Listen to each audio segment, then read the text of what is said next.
Hey friends, it's Lauren Taylor. Thanks for joining me in my craft room. I'm grateful to have you here with me today. It's a OSO inspired collaboration hop today where I hop along with some of my crafty friends and we're all inspired by the same card. So for this month, we're inspired by Lorraine Sish, which makes this adorable like striped card with a gold detailed leaf design on it. So I'm going to use the gold and the colors and the little touch of floral to inspire my card today. So as I start to prepare my press plate that I'm going to be using for foiling this time, I just wanted to remind you that you can find Lorraine's information down below in my description box, as well as the playlist to hop along with everyone today. You can just push play all and you'll play through and see everyone's inspiration and take on Lorraine's card. I'm so excited to hop along myself and see what everybody makes. So like I said, I started with cutting my gold Glimmer hot foil and I trimmed it to be slightly larger than my poppy background press plate from Spellbinders. I'm also going to cut a piece of white cardstock. This is a really slick cardstock. It's my favorite that I use for foiling. And I trim that to be a little bit larger than the plate as well. So that way I don't have to get my plate perfectly centered. It will be just fine when I run that through my Glimmer hot foil machine. So while it's warming up, I'm going to get out my stencils. This is the coordinating poppy background stencil from Spellbinders, and there are 3 stencils to fill in the petals of the flowers, 2 stencils for the leaves, and 1 stencil for the center of the flowers. So I thought I would go through and pick out some Pinkfresh Studio inks that I have in sets, so that way they blend together really nicely.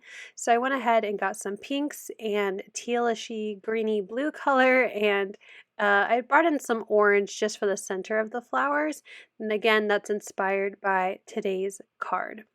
The foiling turned out so pretty, and I'm going to keep this negative piece for a future project because the flowers just really look so good either way. So I'm going to go ahead and get out my grip mat to help me keep this piece of cardstock and my stencil in place while I add my ink. And I'm starting with stencil 1, and I'm going to use the pink colors. These are all from the Fairy Dust ink pad bundle.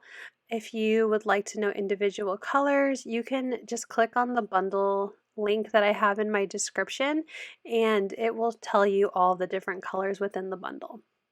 So for this first stencil, I thought I would go from light to dark. So I'm going to start with the lightest shade and color in the flower petals very softly. And then I started with the next shade, so shade number 2, and added a little bit of shadow and dimension to those petals. And then finally, I went in with shade number 3 and darkened those up even more. And then I went back with shade 1 and tried to just blend all of those colors together until I liked how they looked through the stencil.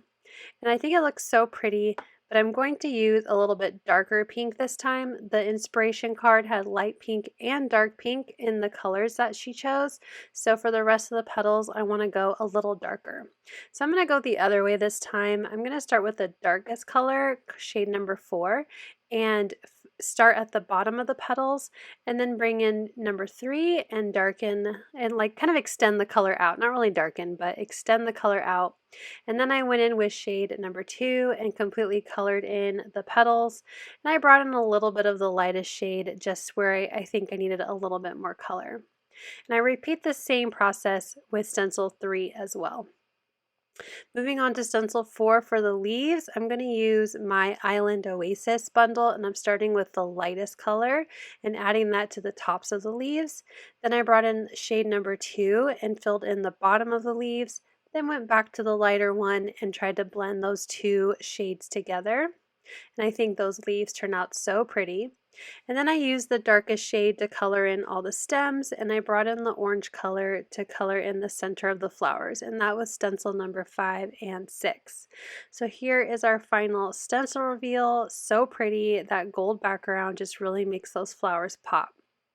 I'm going to bring in my mirrored arch label dies, and I'm going to take the two largest labels and do some die cutting.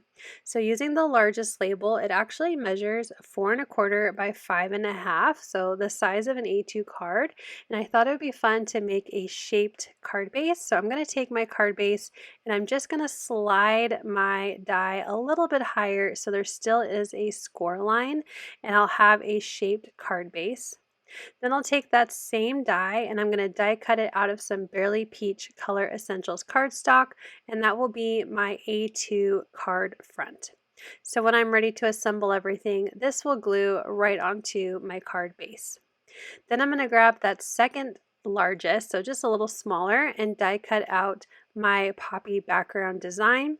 I actually shoved it into one of the corners as far as I could, and that left one little poppy that still looked pretty intact. So I'm not going to throw away what I die cut, the negative piece, just yet.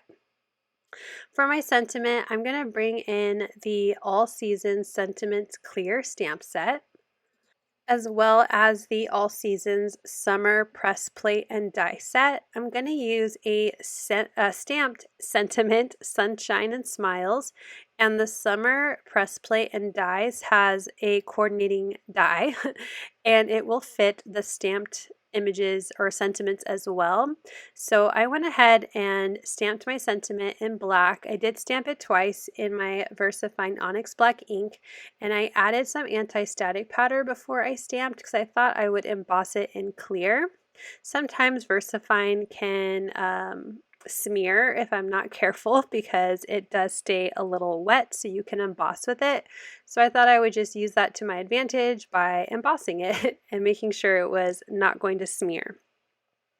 I also cut out 2 more additional pieces of that Barely Peach cardstock, and I'm going to run my sentiment and those 2 pieces through my die cutting machine and trim out that sentiment 3 times, but only one is stamped. The other 2 I'm going to use for dimension. I'm going to add my adhesive to my card base, and then I will attach my Barely Peach card front to the base. After that, I will add adhesive to my poppy background panel, and I'll center that onto my card base. This way I have a really soft peach outline border around my very busy but very fun back panel. You can see that it does stand up even though there is a curved edge, but I just think it looks really cool having a fun shaped card. I'm going to glue all 3 of the layers of my sentiment together, and that will give my sentiment some dimension without having to use foam adhesive behind some of those tiny little letters. I went ahead and cut out that extra little poppy in the corner.